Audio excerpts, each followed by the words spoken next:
What does it take to lift over 1,100 pounds of weight?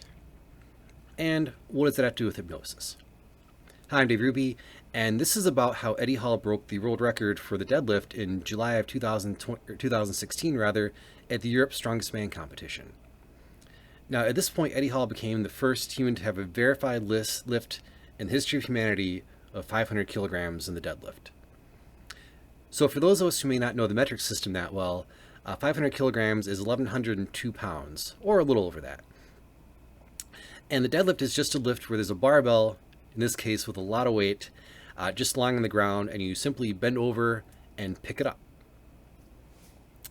Now, the start of this is Eddie essentially just promised a promoter he was going to lift 500 kilograms, then he just kind of got to work on it. And he admits that in training he only ever lifted 455 kilograms, although he had lifted more in competition rather. So having made this promise, he tried lifting 485 in training and couldn't get it past the knees. Now he started getting a little nervous because that was far short of what he said he could do. So he did what any normal person would do in that situation and told everyone he was going to still do it. So he decided to hire a team of doctors, nutritionalists, and therapists to all help him prepare. And their advice as far as how to do this was basically, it's impossible. Can't be done. He also consulted with other people in the strongman community to get their advice on training and maybe get some moral support. And their advice was basically, can't be done. So he faced a lot of negativity and a lot of doubt. Luckily, he hired a scientist who specialized in releasing strength from the human body by recruiting muscle fibers. And the secret to doing this, he told Eddie, was basically, well, it's impossible. You can't do it. And the reason why is important because the body is not normally made for that kind of exertion. The way he described it was, the average person accesses about 50% of their muscle fibers. So you've got about 50% of your potential to lift something or do something athletic. A trained athlete can access up to around 70% of the muscle fibers, which leaves you with 30% more. People normally can't do that because to actually go near 100% of your capacity, it's going to be very dangerous. There is a caveat, though. And the caveat that the specialist noted was anecdotal evidence of people in fight or flight scenarios. The specific example was there's anecdotal evidence of people in car accidents, and he specifically said that mothers have been shown to wake up from a car accident or come to see their child under a car and actually lift it off. So in that scenario, you can't actually activate 100% of your muscle fibers. So Eddie Hall wanted to tap into that potential, so he started to work with a psychiatrist and a hypnotherapist. And he talks about how that took him to a rather dark place because he was no longer imagining a barbell with a lot of weight to lift. He was imagining a heavy weight with his children trapped underneath. So by doing that, he was able to start to access more of his full potential. This is also no small thing because he got it in his head that he was only going to do this one time in his life because it was such a dangerous thing. So he never actually did the lift, never even attempted it until the day of the big competition. Now, on the day of the lift, he actually warmed up by pulling the existing world record of 465 kilograms in what he called a speed rep. So he just lifted it, waved to the audience, and went to the bathroom to kind of get ready for the next lift. And he describes it in a very interesting way that if you're a hypnotist, you might notice this, or you might recognize this as dissociative thinking. But first, before that happened, a massive wave of euphoria and self-confidence just washed over him. And then he said it was a little like a switch kind of flipped in the back of his brain, and he went, "Let's go, let's do it." And as he recalls, he actually blacked out before the lift. He didn't pass out or anything like that. He got ready for the lift, got all set to go, and then just blanked. And he woke up actually after he locked the weight out, looked around and thought basically, did I do it? And he had. He'd broken the world record. by quite a bit, actually.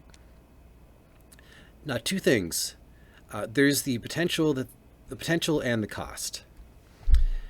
As far as potential, hypnosis helped Eddie access 100% of his potential, or at least accessing more of his muscle fibers and more than he could without it.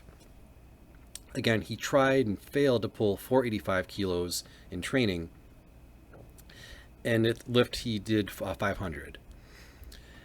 Mentally, this is important because in addition to the physiological aspect, this was uncharted territory. He'd actually lifted and broke the deadlifting world record before by 1 kilogram, and there's actually competition where he broke it by 1 kilogram, and then back to back, two other people broke it in that same competition, each by 1 kilogram.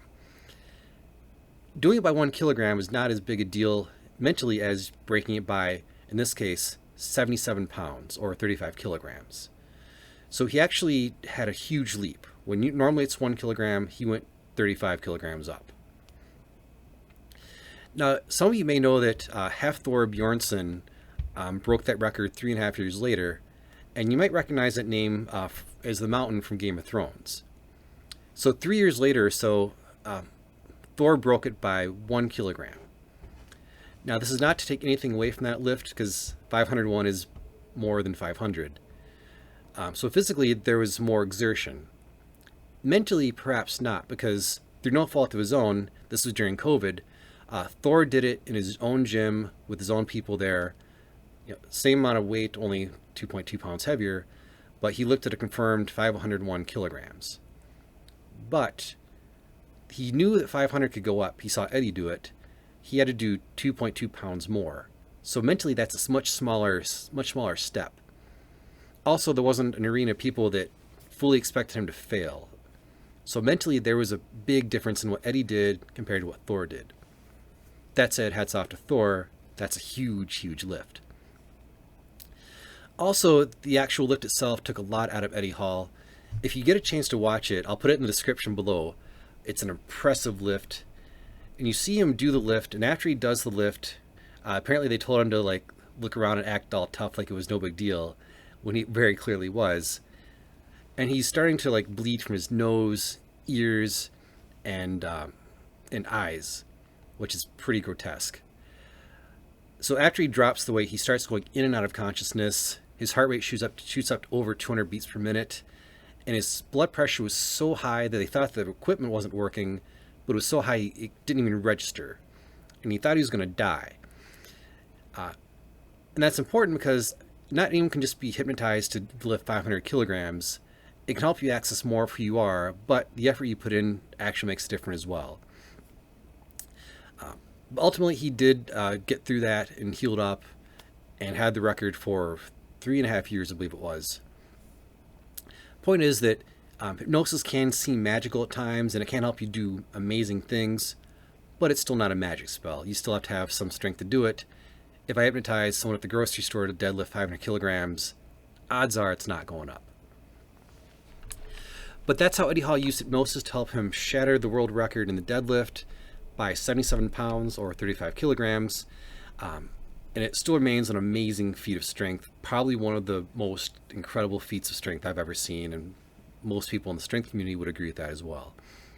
So if you have any questions, comments, or ideas for future videos, please leave those in the comments. And of course, if you want to resolve some issue, improve your own potential, or just have some questions about hypnosis, then let's talk. So thanks for your time. Have a great day, and take care.